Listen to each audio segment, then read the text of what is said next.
Welcome back to the channel. I thought I would do something a little different today and show exactly how to make an animatronic tentacle. I don't have a project that I'm working on to do this. I just thought I would show the mechanics of making a tentacle. So you could make a tail wag, or you could make a octopus tentacle, or a elephant trunk or something like that. You could do something for a Halloween decoration. You could possibly turn this into a vine or some kind of creepy crawly thing. I have an idea for, some tentacles sticking out of a candy bowl moving around. I thought that'd be kind of freaky for kids, as they walked up and tried to grab candy.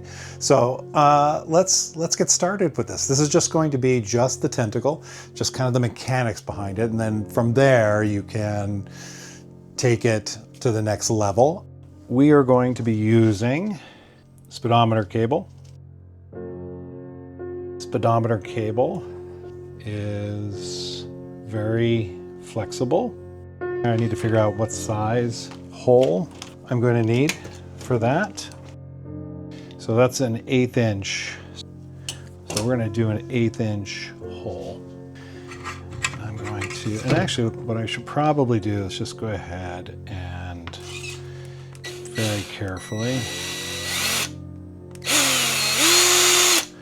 drill out the centers. Let's just check how that hole fits now. There we go. So it's good that it has a little tight. I have another hole here that we will be drilling out for our set screws. I think these guys are 1/4 20. No, 1/4 20. I think these are 440. That set screw is going to go into that hole. I have to drill it out and tap it. And it's going to set inside, kind of hold that in position just like that. Let me first drill out the centers.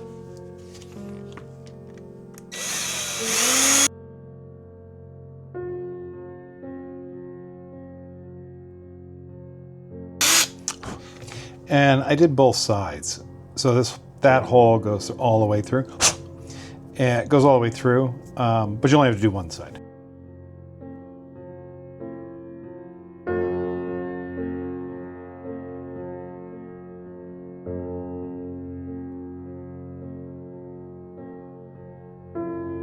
So now we need a handful of these guys. So this guy now has to go to every single one of these without going all the way through. And I put one in this one as well. Yep. Okay. So I'm going to do that to all of them. All right, so now we're going to go ahead and place, we're 1 inches apart.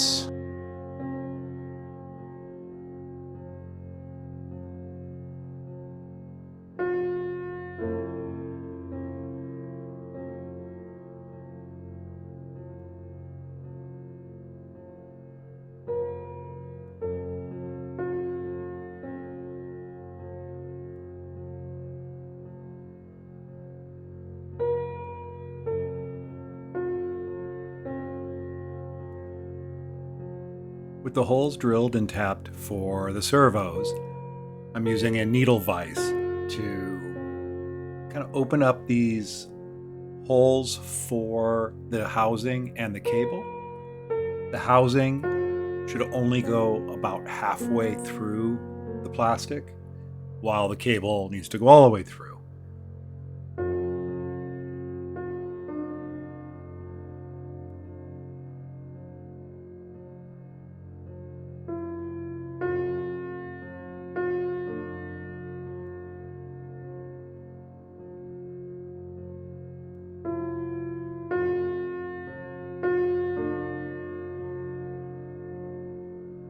Cutting small pieces of housing to go from the first set of servos to the first section of the tentacle.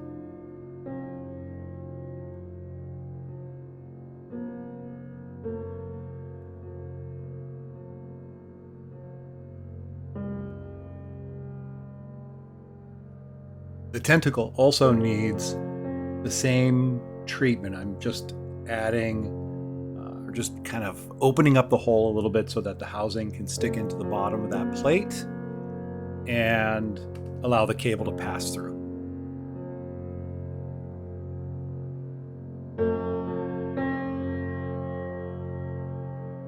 This housing is going to be for the upper section, so it has to go through the entire lower section and then back through the top of the black plate and down to the servos. And this allows the cable to move freely and be guided into the position or to the area that you need it to actually move.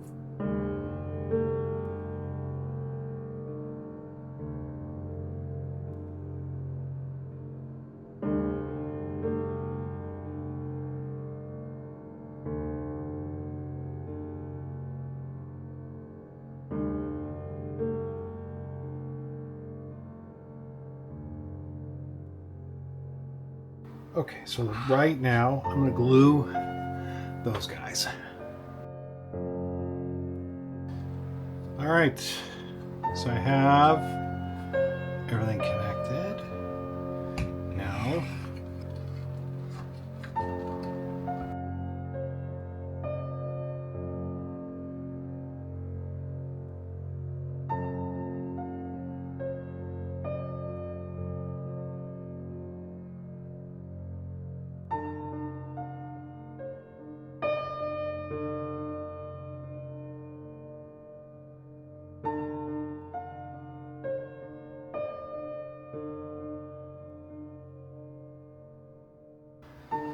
so we can see that all of these cables come up to this point right there, and they stick out here and here. So one servo is going to move it left and right, and one servo is going to move it this way and this way. Okay, so we're going all the way to the end on this one. So now we're going to go this one, and this is going to do all the way to there. So let's...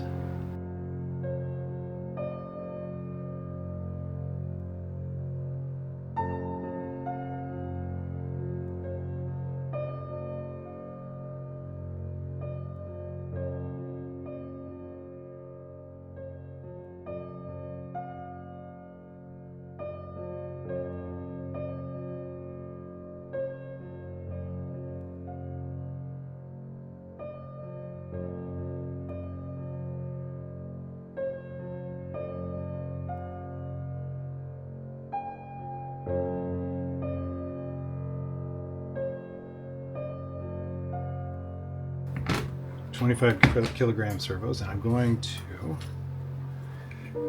start prepping them.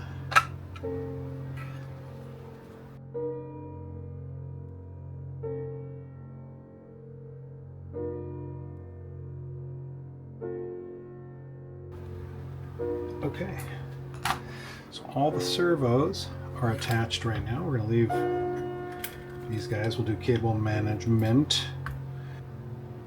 Yeah, that's the one. So I need 1, 2, 3, 4, 5, 6, 7, 8. I need 8 of those.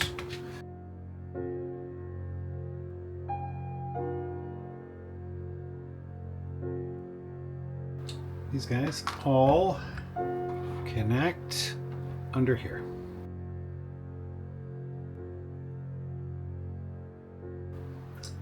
Before I do that, it's super important to center the servos.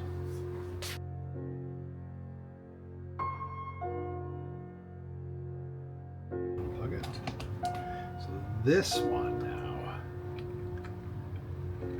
because that is centered, and I want this to be in the center like that. And I can put a screw into it.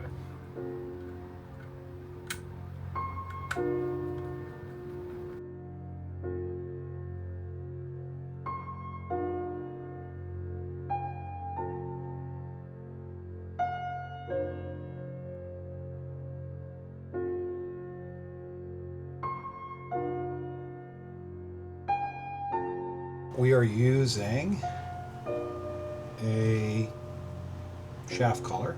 Shaft collar has a set screw, and that shaft collar gets placed right on the end of the cable.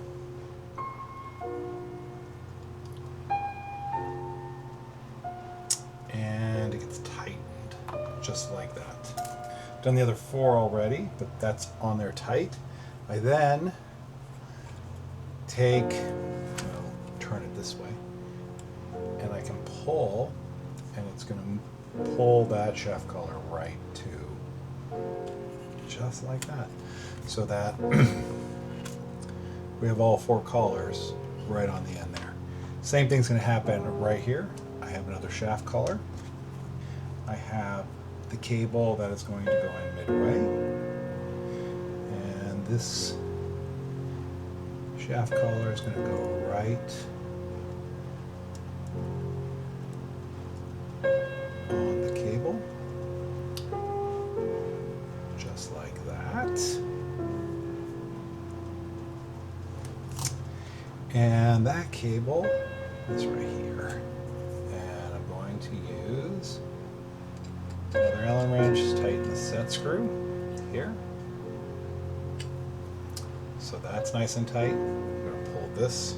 So that's nice and tight.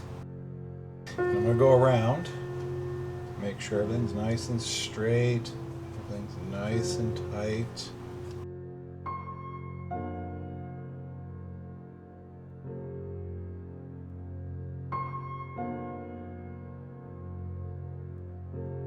I am going to use a very inexpensive transmitter. So I have 4. So this one is going to go into channel 4.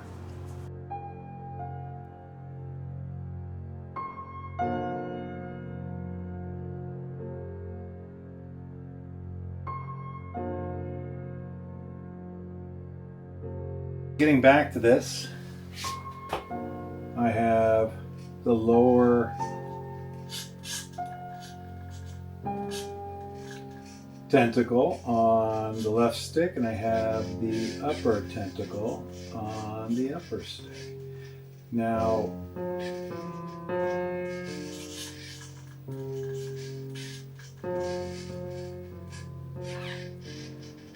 can see you get a good amount of motion out of this thing.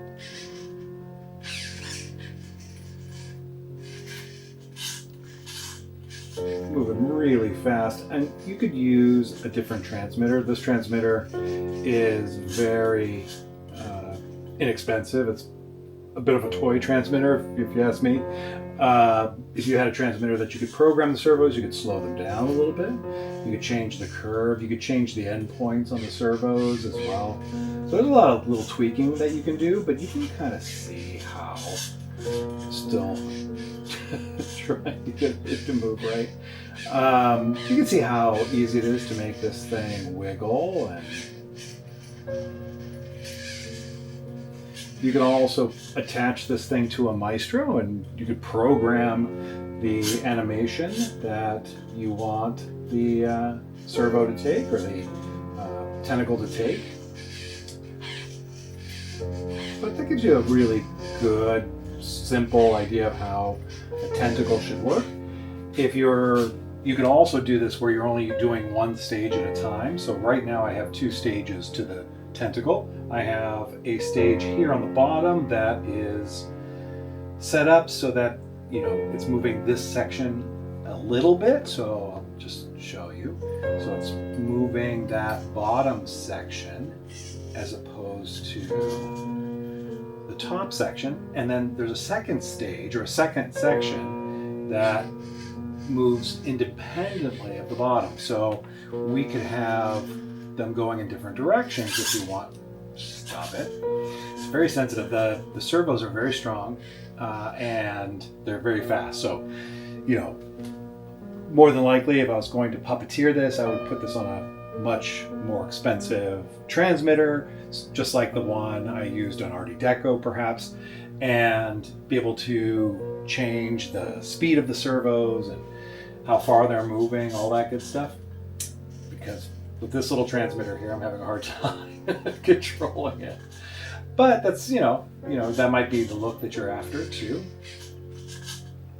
Especially the lower one, I'm getting a good amount of motion out of the lower section, so it's whipping that upper section around quite a bit.